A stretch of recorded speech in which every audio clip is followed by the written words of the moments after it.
všetkých by som rád srdečne tiež privítal, aby sa došli cez tento pekný víkend na Slovakia Ring pozrieť a zažiť tú neopakovateľnú atmosféru urajúcich motorov a vôbec celú tú atmosféru celej tejto komunity motoristov. Toľko na úvod. Skúsme ešte možno k samotnému. Na Slovakia Ringu, ktorá prebiehala koncom minulého roku a bola završená len pred pár dňami, bola výstavba druhého padoku.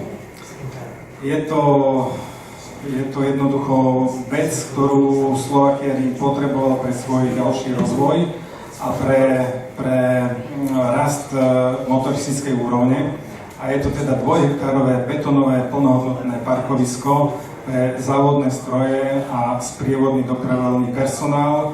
Takže dneska ten komfort, čo sa týka jednotlivých sérií motoristických, ktorí tu budú navštevovať, bude výrazne vyšší a možnosť stretávania sa motoristických fanúšikov priamo s pretekármi, priamo si ohmatať tie závodné stroje z absolútnej blízkosti bude o to lepší, o to komfortnejší, takže sa už všetci tešíme, že aj z pohľadu motoristického priaznivca diváka bude opäť ten zážitok umocnenejší a preto ešte raz pozývam všetkých, aby si to prišli ohmatať, vyskúšať a mať z toho tú skutočnú motoristickú radosť.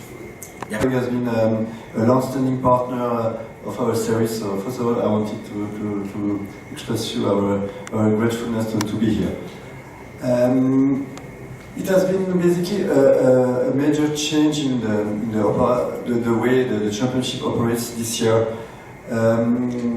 In the past, the FIA used to be in charge of the sporting, technical and safety matters, basically of all related to race operation.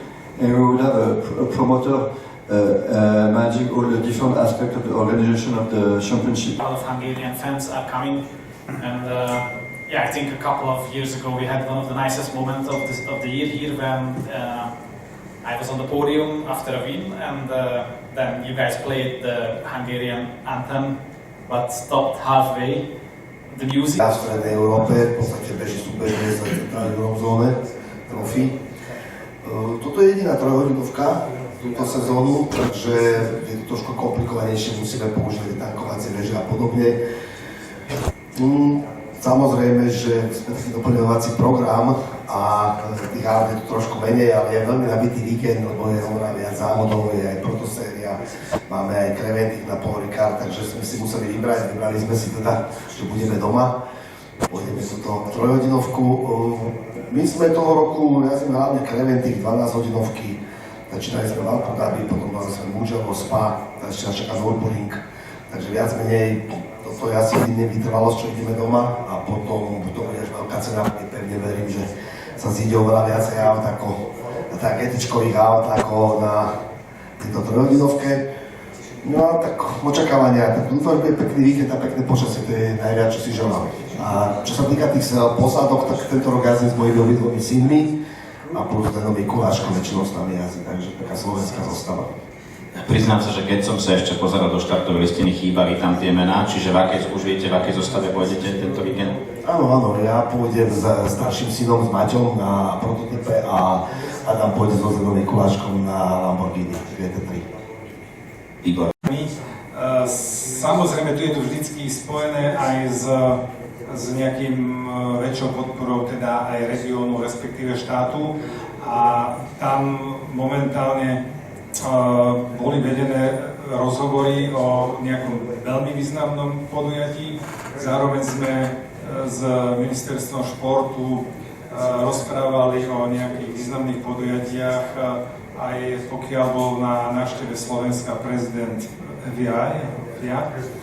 A verím, že tieto začaté negociácie povedú, že v priebehu 2 rokov by teda Slovensko mohlo navštíviť aj nejaký jeden významný svetový seriál, buď teda v oblasti FIA alebo pod reglementom FIA alebo FIM. Takže pracujeme na tom Preto tento rozvoj infraštruktúry, ktorý aj realizujeme, je práve realizovaný kvôli tejto stratégii. Takže držte nám palce, verím, že budeme úspešní a nájdeme dostatok pochopenia u našich partnerov a teda aj u Slovenskej republiky, kde je veľmi dôležité, aby takéto významné podujatia boli podporené zo strany štátu. Takže pracujeme na tom, ale zatiaľ teda ešte konkrétne by som nerad hovoril, pretože máme viacej možností, ale intenzívne na to robíme. Ďakujem za otázku.